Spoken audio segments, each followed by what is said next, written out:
Pujyatman Shri Swami Jyotirmayananda ji commences tonight's satsang with a Sanskrit peace chant. Om Purnamadaha Purnamidam Purnat Purnamudachyate Purnasya Purnamadaya Purnamevavashishyate Om Shanti Shanti Shanti. We begin with a mystic song by Sri Swami Lalitananda, played and sung by Sri Swami Umananda and Rajneesh. Our song tonight is called O Holy Mother, Touch Me.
We are recording from the ashram of our revered Guru, Pujya Atman Sri Swami Jyotirmayananda in Miami, Florida.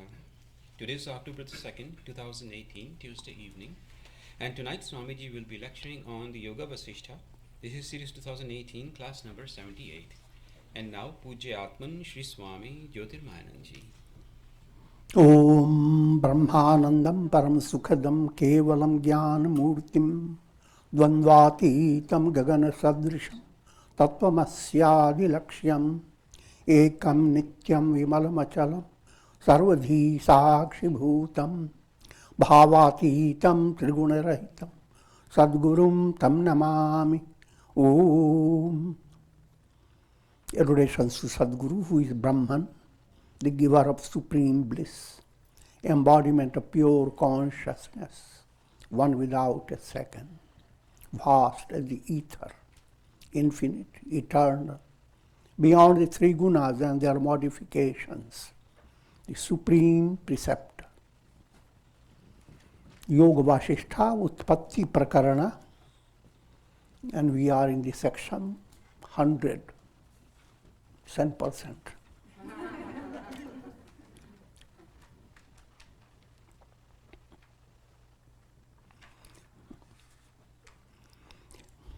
Sage Vasistha continues to give insight into the illusory nature of the world process. The simple point always keep in your view. All your world experience is through the magic of the mind. If mind is not operating, there is no world. Example, sleep, go to sleep. Slip into sleep. And there is no world. All vast history and geography and geology and astronomy and all dumped.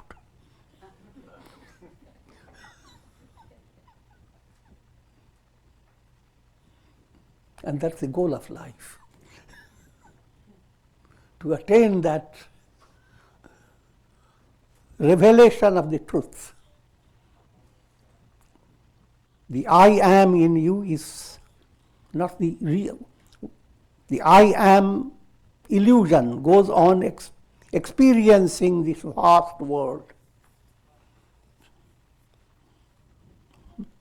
The I am in you needs an iPad.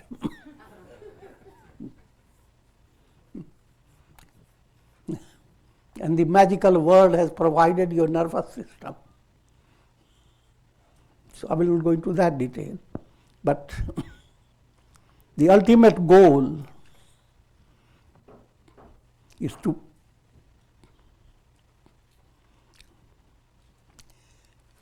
stop the cycle of birth and death. And that will be possible if you don't have any desire left in your mind. But as long as you desire for pleasure, the world alone can provide that. And that type of pleasure is kind of a mirage. You don't merge into it, you run after it.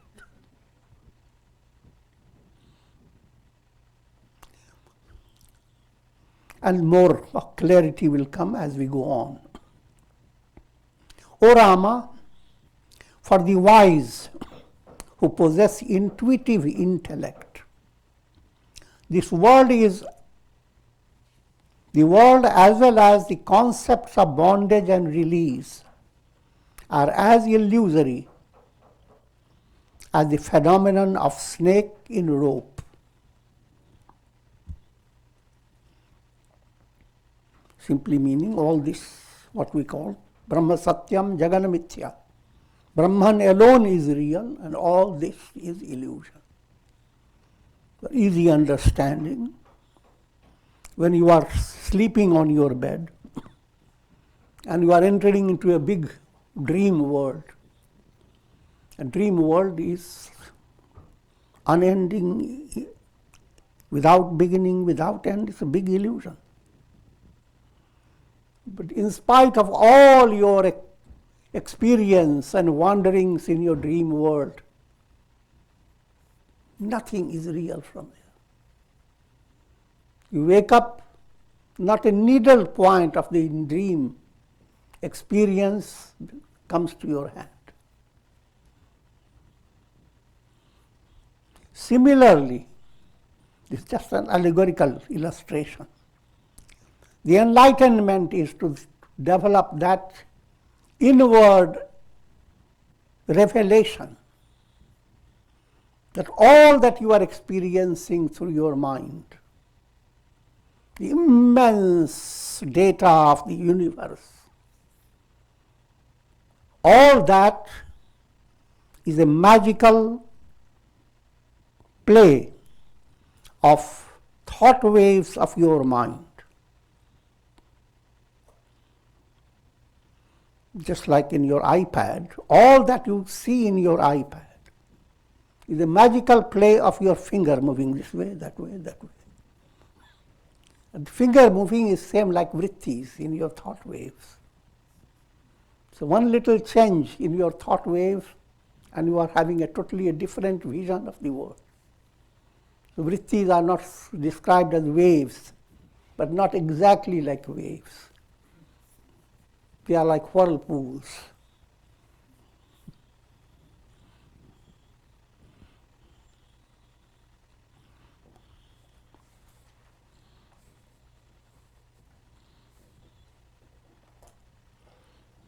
It is the mind afflicted by ignorance that pursues the relative realities of the world and sees its desires fulfilled. Since the mind is backed up by infinite powers of Brahman, one can accomplish whatever one desires by the one-pointed devotion of his mind. Let's understand this point.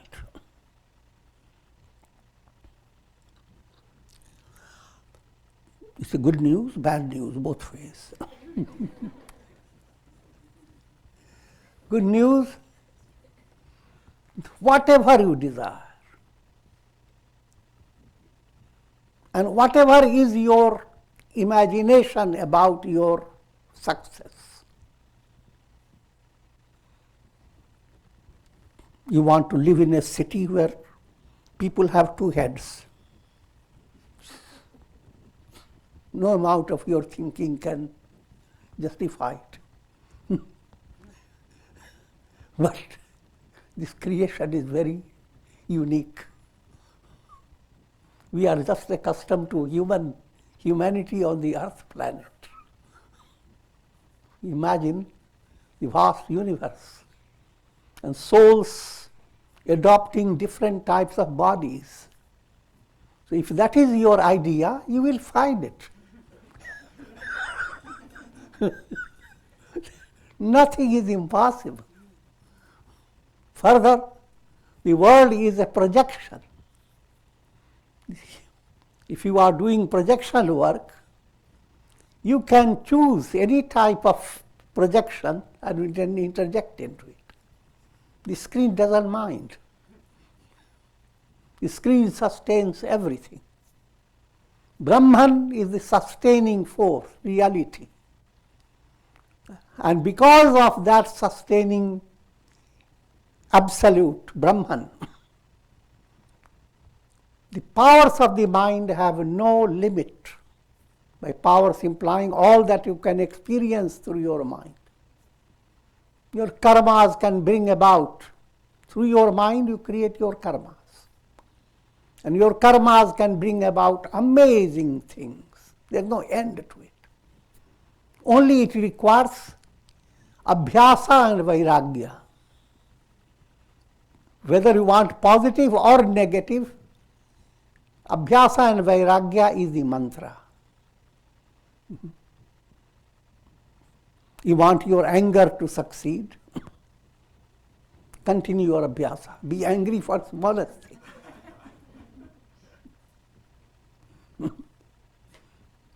Those moments that come, we try to calm down your anger, develop vairagya towards it.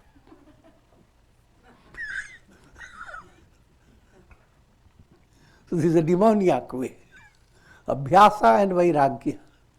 You follow the negative, move away from positive.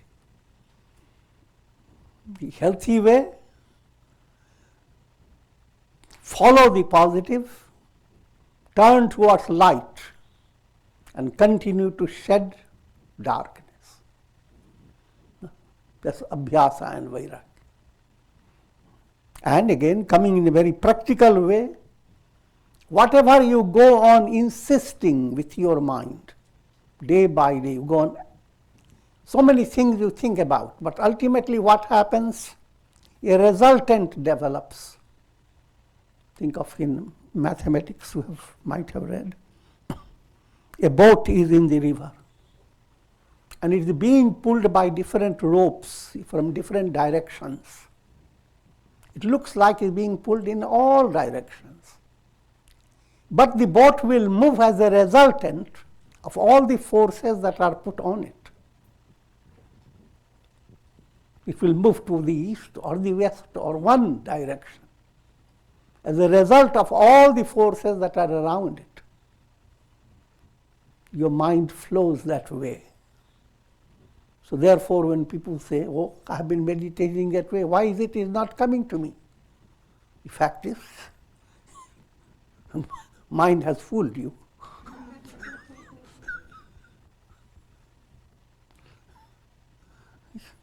Your thinking process is effective, but your thinking is going in different directions. You are not holding on to a particular objective, particular object, a goal. So I will go into that detail because I have more interesting things to tell you in this.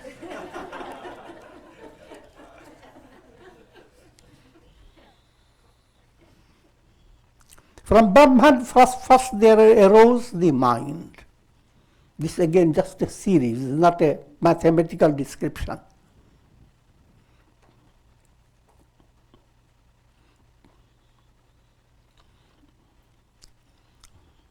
And then the visions of bondage and release. Through absolute self is Brahman. Through Maya, illusion, that absolute self brings about the role of mind. And mind creates projections. And projections are sustained by the screen of the absolute self.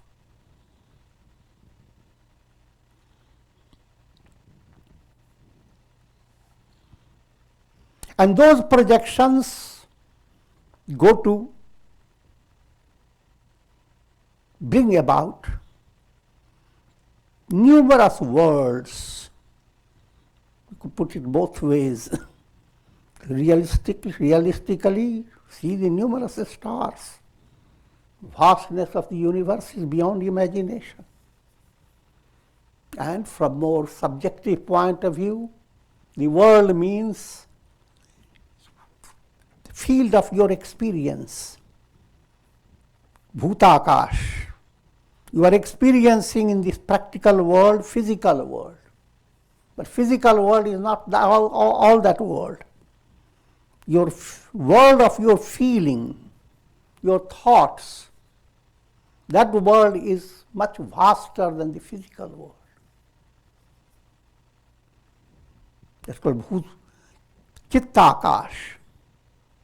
And then behind all that is the absolute space, Brahman. And that absolute alone is reality.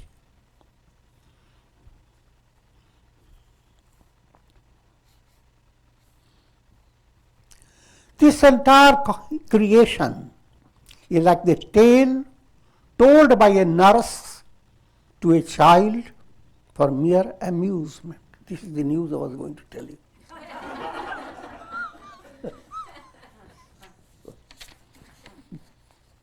So for a while, view yourselves as kids, little children. And this is an entertaining story. I'm joking, try to understand now. Sri Rama asked, O sage, I would like to listen to the tale told to a child, this kind of cradle song. And literally, there are Hindu families where they have brought this into a cradle song and they do that. And they sing how once there were 3 princes and so forth. Yoga Vasistha said, once upon a time, a nurse told this beautiful tale to a child for his amusement. There once lived 3 princes who were very handsome. They were victorious, valiant, and thoughtful. Child stirs up, you're wonderful for the princess. And where they live in the city of void. The child doesn't question, how can a person live in a void? To a child, is there, tell me what?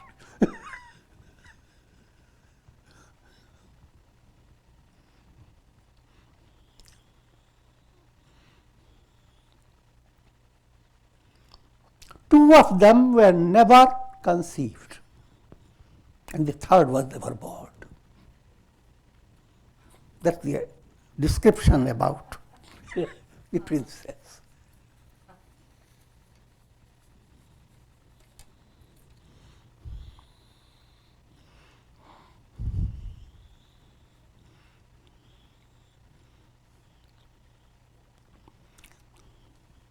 In the course of time, they lost their relatives due to a severe famine. The fact is, if you follow it very closely, nothing is going to be real. You will walk away. But to a child, no, go on telling me this story. You don't go into the, what is the reality behind it. And this is the general psychology of the human mind. It is that psychology that allows you to hear about the stories of gods and goddesses in constant trouble. They are more trouble than people living on the earth. And you hear them, you are surprised. What happened there?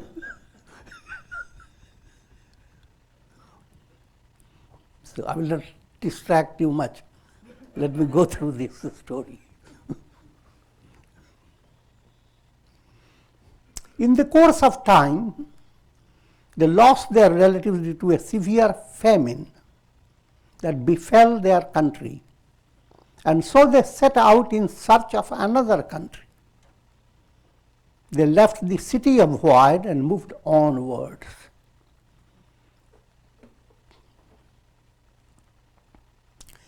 Because their bodies were as tender as jasmine flowers, due to the intense heat of the sun, they became fatigued.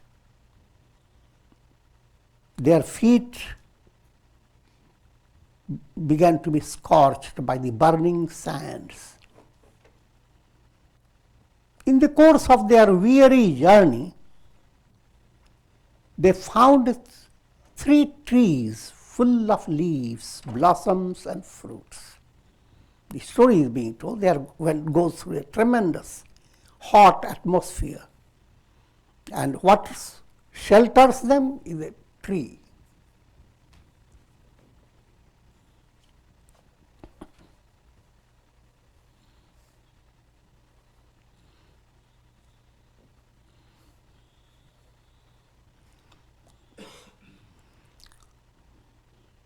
There are 3 trees. Of them, 2 were not yet sprouted. And the third was not even planted. But don't worry. They rested under the third tree.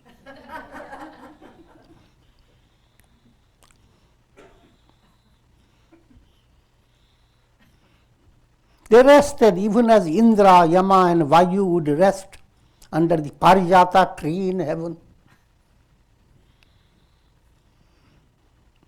Then they ate the nectarine fruits of the trees.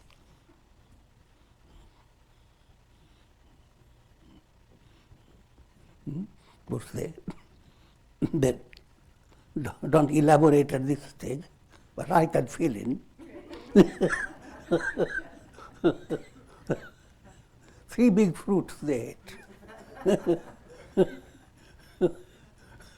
2 were never bought. The 3rd came out of no flower.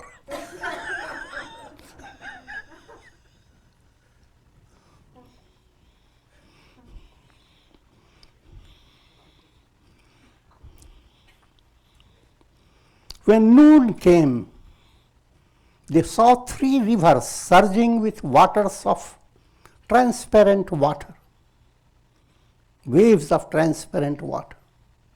One of these rivers was completely dry. The other 2 were devoid of water.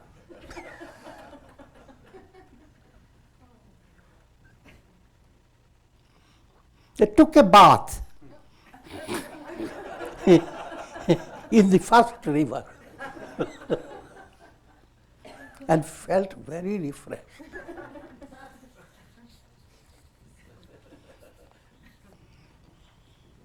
When the evening hours came, they saw the city high up in the mountains. It was filled with lakes containing placid waters and lilies of diverse colors. They saw 3 palaces in the city, which were studded with gems and precious stones. 2 of these palaces were never constructed, and the 3rd had no foundation.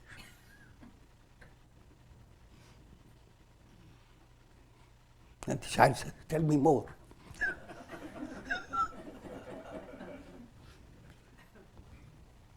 However, they entered the 3rd palace and found 3 vessels of gold.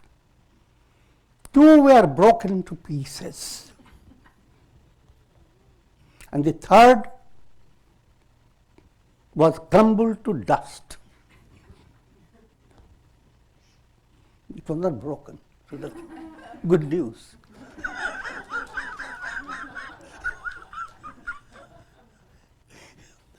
In the 3rd vessel, those princes of excellent wisdom, wisdom under quotes,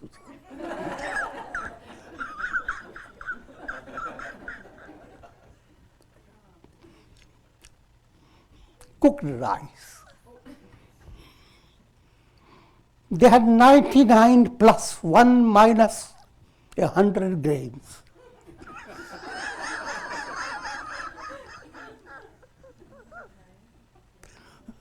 99 plus 1 minus 100.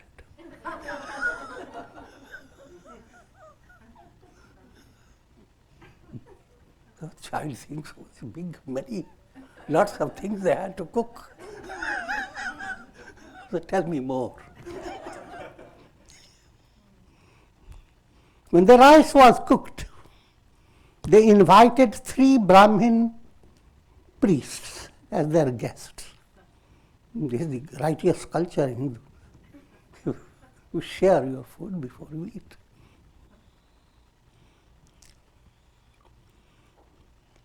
Two of the Brahmins were devoid of bodies, and the 3rd had no mouth.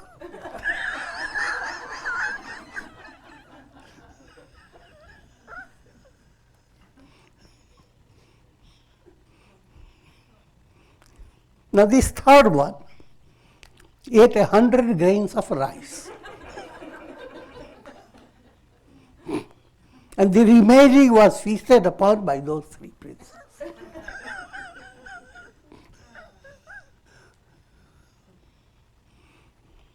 Then they went out to hunt.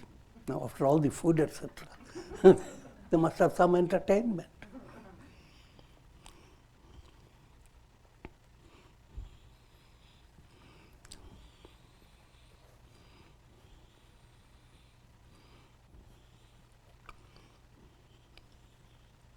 And Vasistha says to Rama, "O Rama, they still exist in that strange city. And their life is full of delight. If you have heard this story, then do reflect upon it, and you will become wise."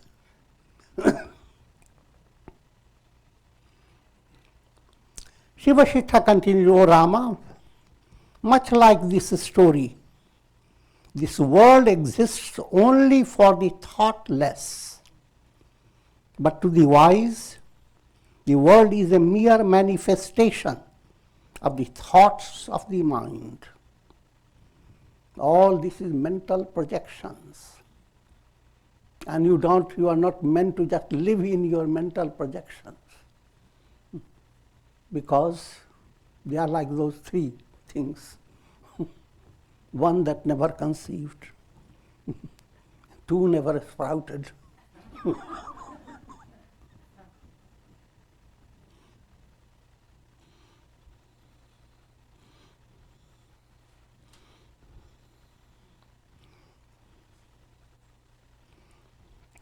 with the effacement of the mind, all becomes false, and Brahman is discovered as the only reality. Just as the ocean manifests in waves, so does Brahman manifest in the multiple forms of the world. All that you see through the cinema show, what you are seeing, this is screen manifesting through all the names and forms. Projections are not realities. The screen is the reality behind it. The screen is pure awareness. And that's your deepest root, that's your reality, that's your identity. Reflected suns live in different jars. They go through numerous varying conditions. But when any reflected self were to ask, "Who am I?" the answer is that every stage of the experience for reflected self has no reality. Jar is not your home. The water in the jar, you have nothing to do with it. All that you view yourself within the jar and around the jar, and you see countless other reflected ones, they have no reality. So, but if you are entertained, then that's like children being entertained. So don't stay children. Grow up. But not yet.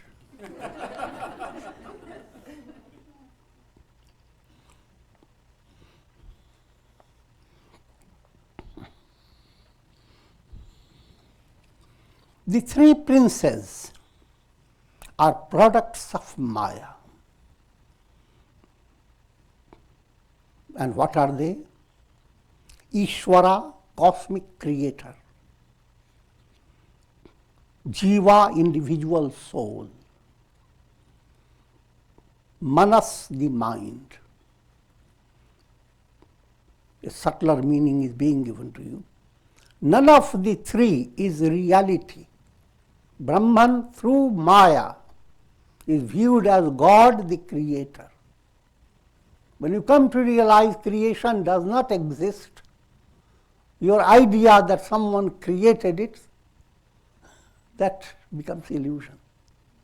Since world is not there to begin with, to say that these three great princes, Brahman, Jiva, and mind, these are the three handsome princes.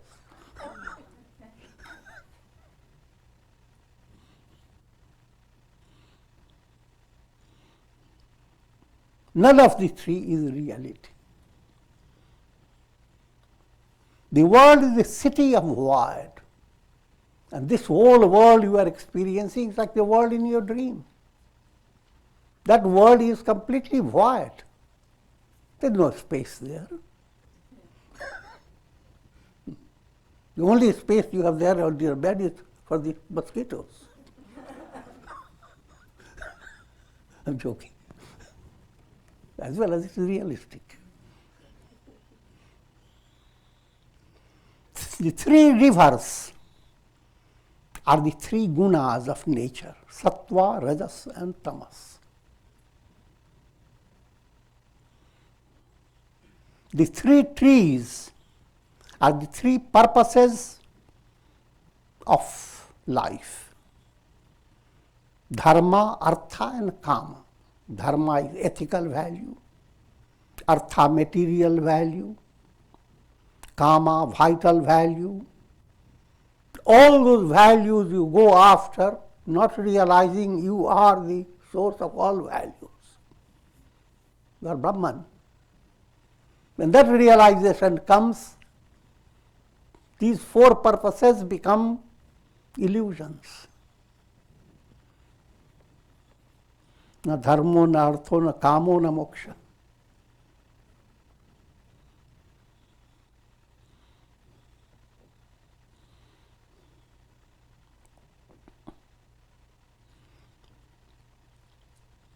The three palaces are the three states of consciousness: waking, dream, and deep sleep. Waking with your physical identity with the physical body, you are experiencing the waking state. In dream, you are identified with your subtle body. In sleep, you are identified with your causal body. All these identities is not real identity. Because these bodies are just illusions. They were never constructed.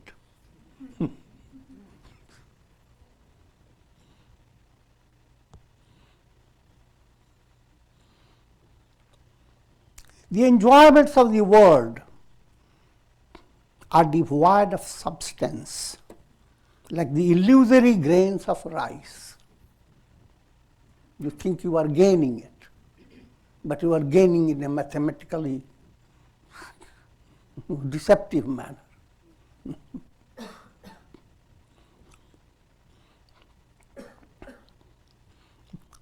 You gain plus 99. But then you lose minus 100. 100 sounds better.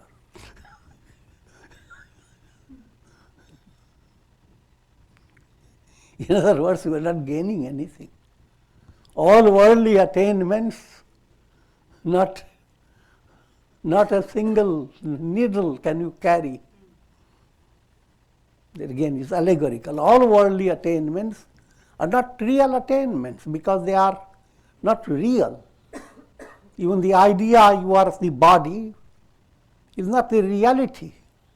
It's a mental projection. Once you are paralyzed or made rendered unconscious, then you have to ask the doctor, where is my hand? Where are my feet? I'm just joking, but try to understand that. Your whole body awareness is a play of little brain centers. And even the play of brain centers is not in the brain. It's coming from a higher level. And that higher level has also its own source. So, when you realize the body is not you, the bones are not you, nervous system is not you. But with a kid mind, says, what does it mean? I'm hungry, let's go to a nice party.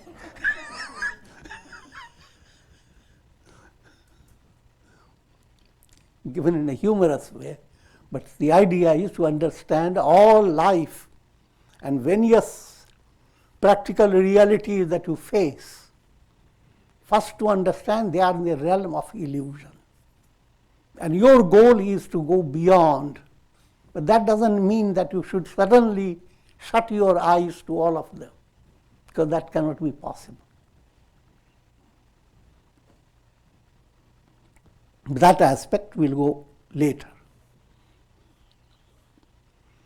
The three Brahmin guests are three stages of life: childhood, youth, and old age. Even before you enjoy anything, these guests are there.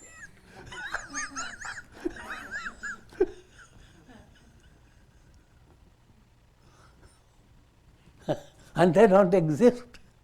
Stay enjoying. Two are never born. Two have no bodies. And by the time comes to the third, no teeth.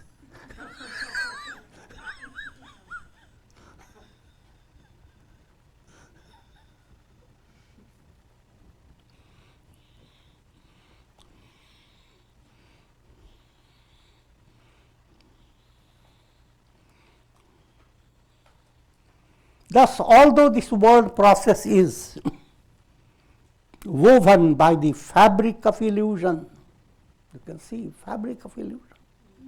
You live in your body, you don't know anything about it.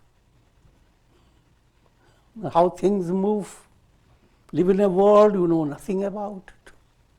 What's cooking within the world, the earth, how things are set up in a cosmic scheme, but who cares? In spite of all this, mind creates the drama of stability. Here am I have attained this. Who is greater than me? I am successful, and so forth. This broad view of understanding that your goal is not establishing yourself in a world of time, space, because it cannot be possible. Your goal, therefore, is what is that goal? The goal is not again like an object that you have to run after. The goal is your essential nature. There are so many illuminations of the sun running around in different ways. But what's their goal? Allegorical language. Goal implies what's the reality behind them? The sun. Discovering the sun, that's your goal. I am the sun.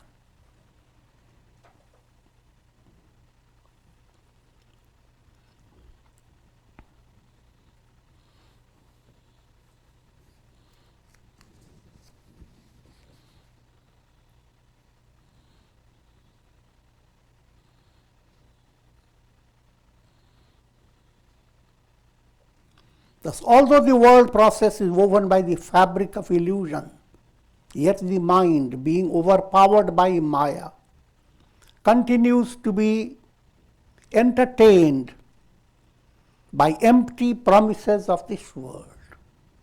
All that you gain is empty promises.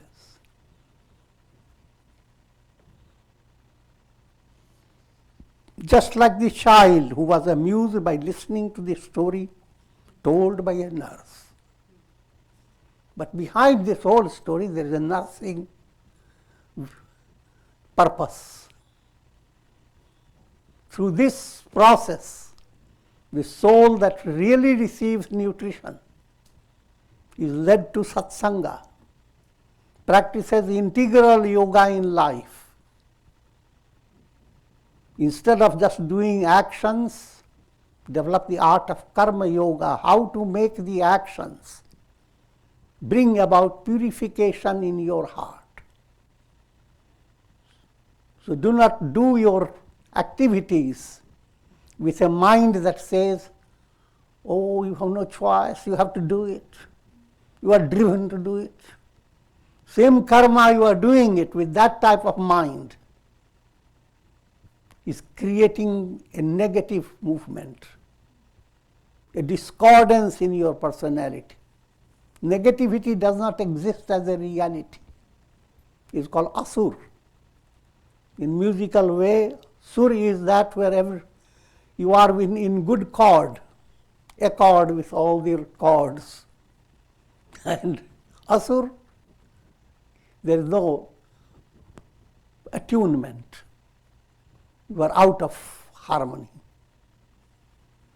Life's movement should be in harmony. Move towards sur, get away from asur in every plane, starting with your action. Works that you do. By work implies all your duties, duty to your parents, duty to your neighbors, duty to your own body, duty to everything, all practical realities. Whatever you are doing, even attending on your body, attend on it, deho devalayo prakto. Your body is the temple of God. Nothing of the body is yours. It's the marvel of the nature. The same that created the Himalayas have created your bones. The same that has created millions of stars have brought light into your eyes. In what way are you separated from the universe? I'm leading you to a totally different dimension, but that's where Karma Yoga and the yogic movement allows you to assimilate the higher truth. This higher truth, you don't have to go anywhere to get it. It's there. Recognizing the reality that is always there. It's a matter of manipulation of your thoughts.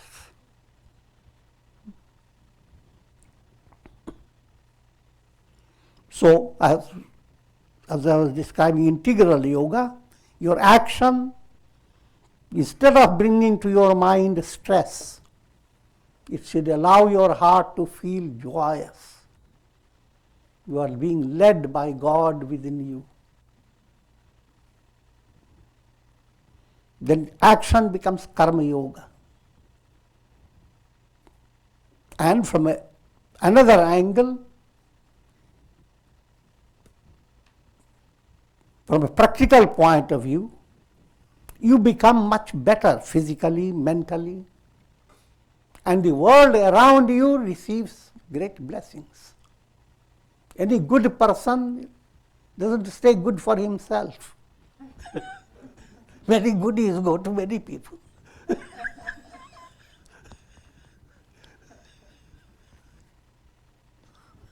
So, that's karma aspect. But while karma moves on, you must realize you are always four-stringed instrument. Action, emotion, will and reason. Come to emotion aspect, feeling aspect, which is the very flavor of your life. Real rasa comes from your feeling. And your feeling now, as you begin to develop virtuous qualities instead of being angry constantly and proud and conceited and perverted, as karma goes on purifying these malas, gross impurities. Now enjoy the flavor of having a heart not filled with markat karkat, not filled with muck. A heart that is blossoming like a lotus. So much you enjoy the goodness of your heart that you will not allow it to be affected by no matter how things may happen externally. And rather, you will play magic. People who seem to be kind of demoniac, ugly, wicked, your good-heartedness plays magic, strips them of their ugliness, makes them cute.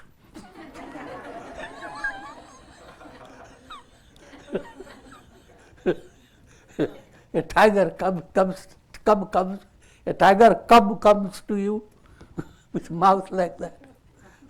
But your tender hand touches it and becomes cozy. Allegorical way of saying.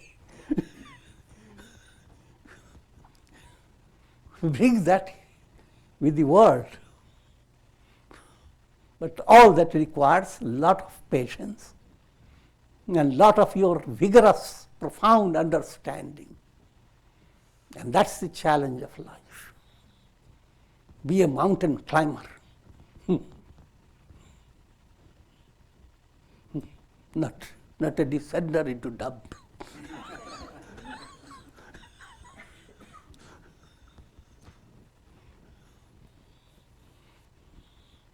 So then I've covered the karma, emotion, feeling. The feeling turns to bhakti yoga. As bhavana becomes purified, you realize you are loving God in everyone. God has been playing tricks with you. Every situation, behind that was God hiding behind it. And then comes third stage, your mental focus. That mind has so many objects to go after, distraction. And one suffers from weakness of will. Just like if you have constant headache, even though your head looks good, not good for you. Your will is weak. You never know. You are not sure of yourself. You are shaky constantly. Dhyana yoga, meditation. Turn your will in the direction of dhyana yoga, yoga of meditation. And meditation becomes profound because your mind is focused on enjoying love of God. A bee is focused on enjoying the nectar coming from the lotus. So no matter how much challenges the bee must face, it doesn't matter. The nectar. So that type of will begins to develop as you evolve. That's called Dhyana yoga, put into Raj yoga terminology, Raj yoga. And then your reasoning. In the beginning, your understanding is intellectual. Intellectual understanding is a deceptive understanding. It is one of the biggest factor that is destructive to the soul. Misunderstanding creates lots of problems. That intellect is led to become intuitional intellect. Jnana yoga. Your understanding, your thought process of understanding should follow the wisdom given by the Upanishads. How to understand Purnamadaha Purnamidam, that's full, this is full. Purnat Purnamudachyate. From that full, all this full has come. So don't be fooled.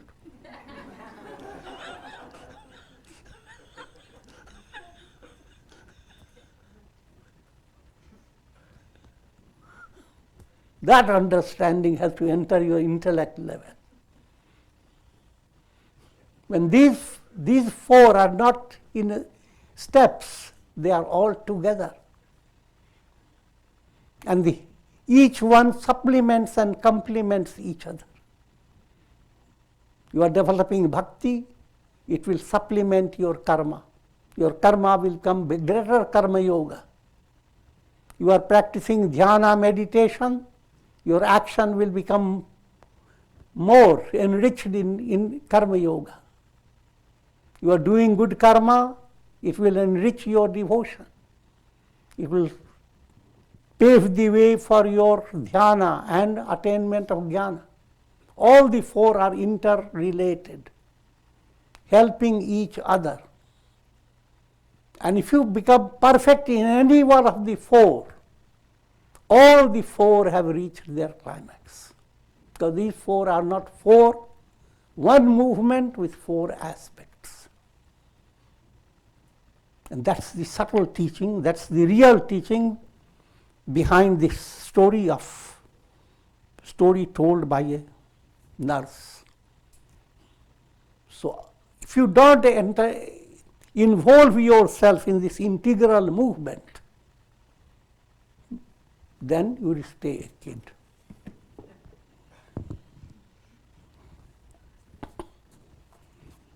And with this I'm going to conclude. The moral, don't stay a kid.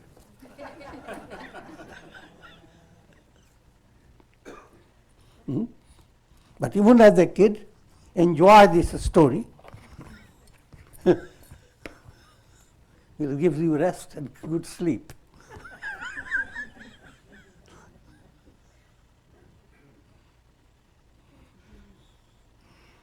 Om Purnamadaha Purnamidam Purnat Purnamudachyate Purnasya Purnamadaya Purnamevavashishyate Om Shanti Shanti Shanti.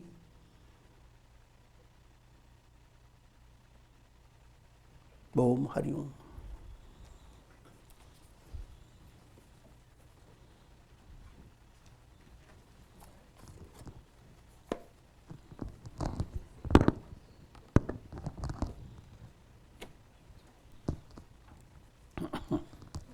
If you have a question.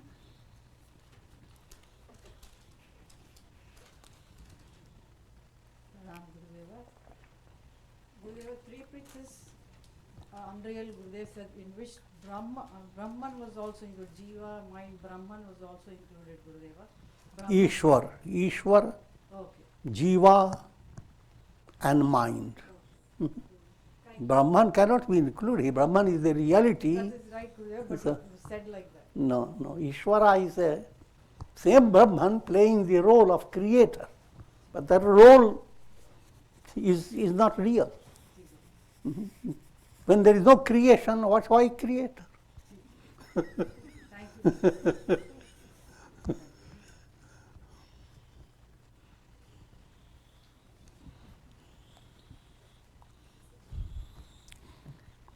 Swamiji, so you mentioned the will is strengthened through meditation. Could you talk a little bit more about what else our will is used for? Because sometimes like will, you think of will as my will, something I'm doing. So how is this will like a spiritual will? Anything that is well for you is secured by your will.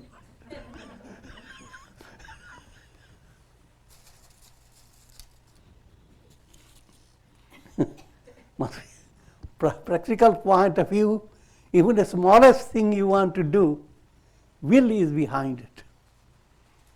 You want to wake up in the morning and you went to sleep with the idea, I will do meditation early in the morning.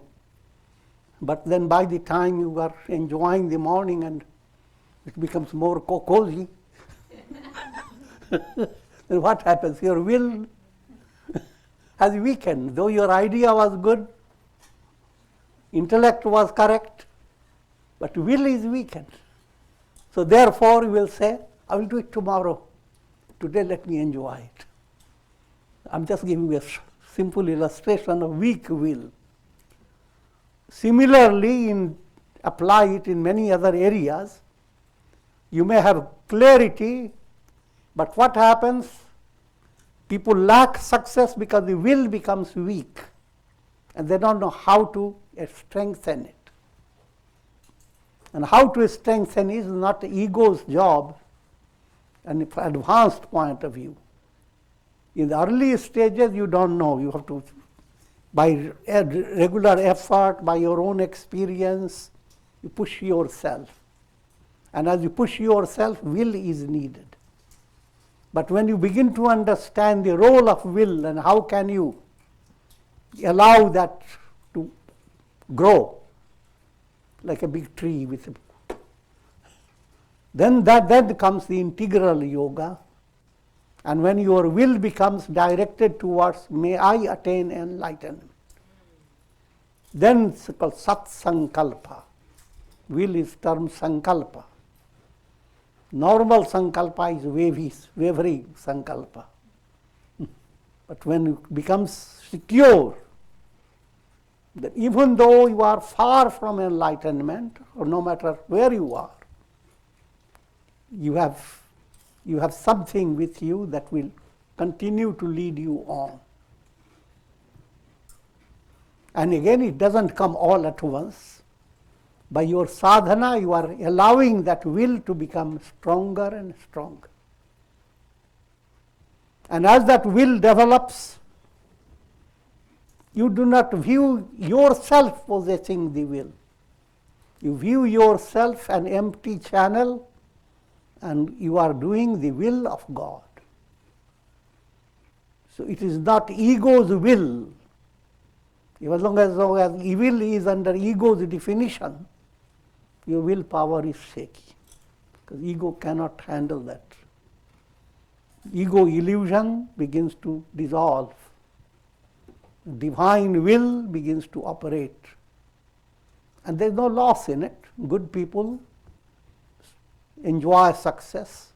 The more success comes, humbler they become. More fruits come in the mango tree, the more they go to bow down.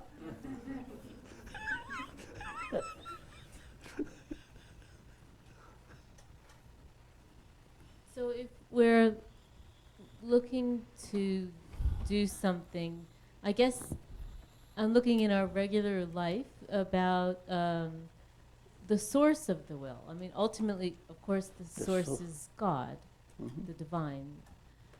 But if we haven't fully realized that, and we're saying we just want to do a regular meditation practice or do our hatha practice or whatever, that will is needed. Is that like a discipline? When we're looking for more of that or help with that, do we just pray and ask for more will? No, if you continue to do your sadhana in a sustained way, see, just like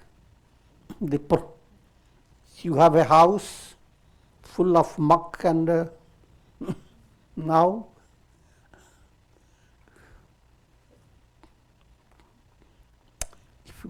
what I'm replying, open a little window and oxygen starts coming.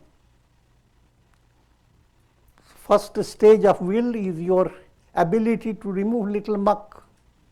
Reach out to the window. That's the first role of will in the early stage. And as it is happening, you come to the next stage. You see the divine backing behind your will. If your will is to be good, in the beginning it is self-effort. In a higher level, grace. And then your will has endless strength.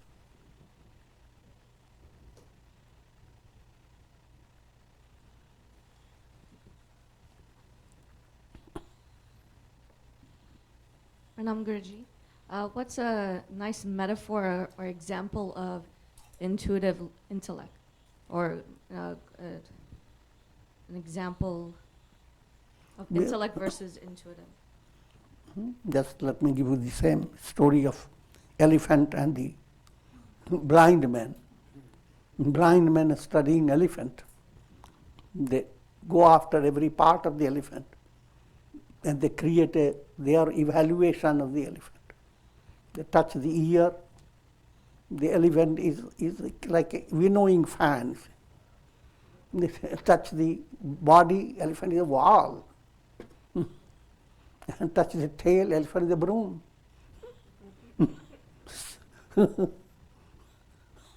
And they become all sectarians. Whole group of people. What is elephant? It's a wow. Holding the legs of the elephant. Oh, they are pillars. But all this put together is not the elephant. One who has eyes, she doesn't even have to touch the elephant. She simply sees the whole elephant. So this is allegorical. In the same way, intellectual understanding is without your inner experience, is collecting data. Intellectually, suppose you want to enjoy a certain flavor in a certain hotel. Now intellectually you call Google and you collect hundreds of data.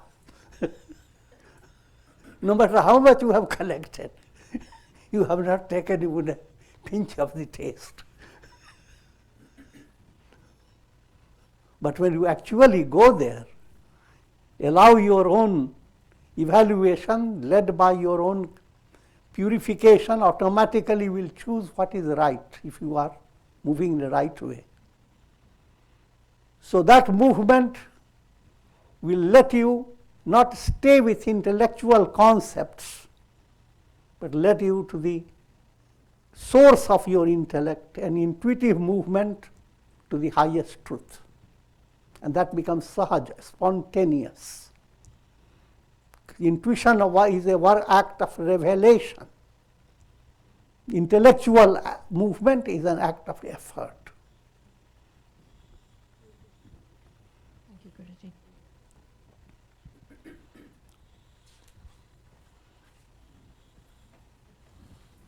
Both go together in sadhana, and you attain it gradually, progressively.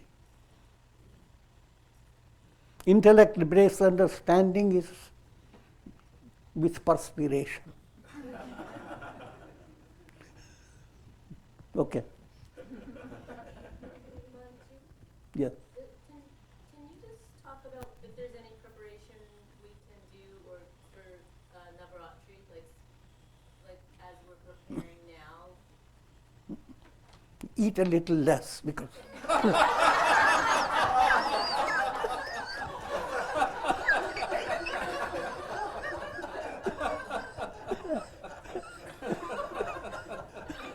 lot of good food is coming.